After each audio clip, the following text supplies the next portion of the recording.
नमस्कार दोस्तों, बहता ज्ञान चैनल में आपका स्वागत है। आप सभी ने टेलीविजन पर रामायण जरूर सुनी होगी, परंतु शायद आप उसकी गहरी सीख को भूल गए होंगे। आज उसी रामायण से मिली कुछ गहरी सीख की हम चर्चा करेंगे। रामायण हमारे जीवन की बड़ी से बड़ी समस्याओं का हल कर सकती है। युद्ध में श्री राम ने रावण को मरणासन स्थिति में पहुंचा दिया था, तब उसी समय श्री राम ने लक्ष्मण जी को कहा कि हे लक्ष्मण, इस संसार से एक महान पंडित विदा हो रहा है, तुम उसके पास जाओ और उनसे जीवन के विषय में कुछ ऐसी शिक्षा लो जो तुम्हें और कोई नहीं दे सकता। लक्ष्मण जी श्री राम के कहने पर रावण से शिक्षा लेने के लिए गए। जाने के बाद रावण ने पहली शिक्षा देते हुए लक्ष्मण को यह बताया कि हे लक्ष्मण, हमें अपने जीवन में शुभ कार्य को जल्दी से जल्दी करना चाहिए और अशुभ कार्य को ज्यादा से ज्यादा टालना चाहिए। लक्ष्मण, विभीषण मेरी मृत्यु का राज जानता था, यही मेरे जीवन की सबसे बड़ी गलती थी। रामायण से हमें पहले शिक्षा यह मिलती है कि हमें अपने माता पिता की इज्जत करनी चाहिए। इसके बावजूद भी श्री राम ने अपने पिता की बात का सम्मान रखा और 16 वर्ष के वनवास को स्वीकार किया। दूसरी शिक्षा भाइयों में प्यार सिखाती है। भरत, लक्ष्मण और श्री राम का रिश्ता हम सब के लिए एक दोस्ती निभाना हमें श्री राम से सीखना चाहिए। दोस्तों, बाली और सुग्रीव 2 भाई थे। बाली ने बलपूर्वक अपने बड़े भाई सुग्रीव से उसका राज्य और उसकी पत्नी सब कुछ छीन लिया था। सुग्रीव को अपनी जान बचाने के लिए छिपकर जीना पड़ा। जब श्री राम सुग्रीव जी से मिले तो श्री राम ने बाली को हराकर सुग्रीव को उसका राज्य वापस दिलाया। ये शिक्षा देते हुए रावण ने लक्ष्मण से कहा कि हमें अपने वचन से कभी पीछे नहीं हटना चाहिए, भले ही इसमें हमारे प्राण ही क्यों न चले जाएं। अगली शिक्षा देते हुए रावण ने बताया, एक राजा को अपनी प्रजा का सुख पहली प्राथमिकता होनी चाहिए। अपनी प्रजा के लिए श्री राम ने अपने सभी सुखों का त्याग किया था। दशरथ ने भी अपनी प्रजा के सुख के लिए अपने पुत्र का त्याग किया था।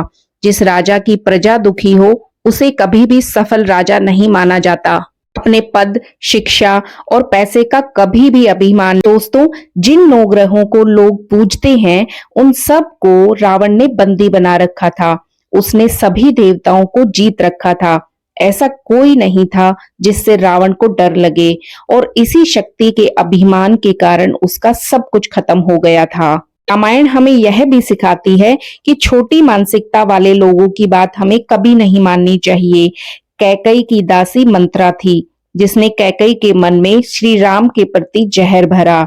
वहीं कैकई जो अपने पुत्र भरत से अधिक प्रेम करती थी श्री राम जी को, और उसी कैकई ने मंथरा के कहने से श्री राम को वनवास भेज दिया और उसी मंथरा के कारण ही सभी को दुख भोगना पड़ा। रामायण से हमें यह सीखने को मिलता है कि सलाह हमेशा अपने से बड़े और समझदार व्यक्ति से लेनी चाहिए। रामायण हमें सिखाती है कि पति पत्नी को एक दूसरे का सम्मान करना चाहिए, चाहे वह सुख हो चाहे दुख हो। ऐसे सीता माता ने अपने पति श्री राम का वन में रहकर भी साथ दिया।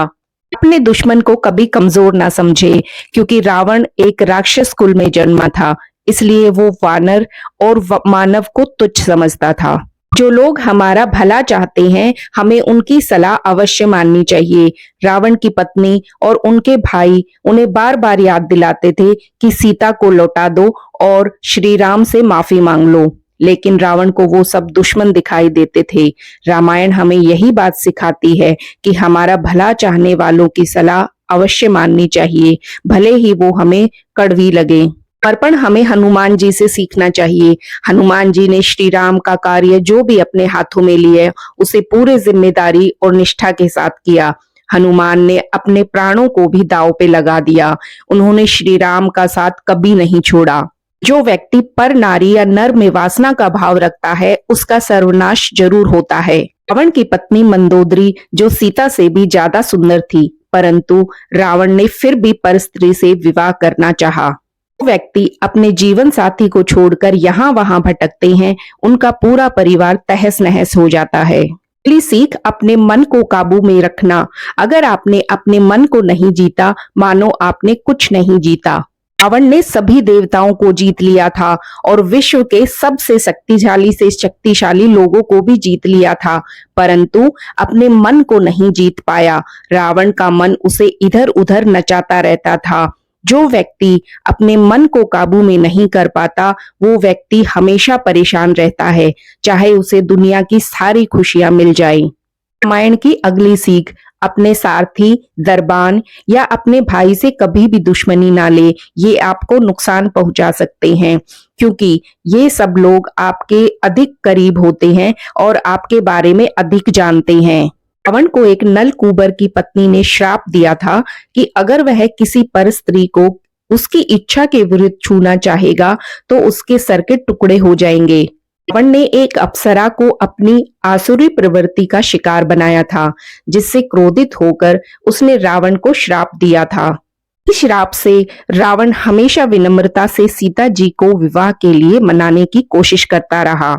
इसी श्राप के कारण ही रावण ने सीता के साथ कभी जबरदस्ती नहीं की। रावण ने ही वीणा का आविष्कार किया था। रावण सच्चा संगीत प्रेमी था। वो अपनी मन की शांति के लिए इन वाद्य यंत्रों को बजाया करता था। ऐसा माना जाता है कि उनकी वीणा सुनने के लिए देवताएं भी धरती पर उतर आते थे। भगवान श्री राम ने रामेश्वरम तट पर ही यज्ञ करवाया ताकि लंका पर जीत हासिल कर सके। ऐसा कहा जाता है कि श्री राम ने यज्ञ करवाने के लिए रावण को आमंत्रण भेजा था और रावण भी ब्राह्मण की नैतिक कर्तव्यों के कारण श्री राम को मना नहीं कर सका, क्योंकि यह यज्ञ भगवान शिव को समर्पित था और रावण सबसे बड़ा शिव भक्त भी था। रावण ने खुशी खुशी जाकर रामेश्वरम तट पर यज्ञ का अनुष्ठान करवाया।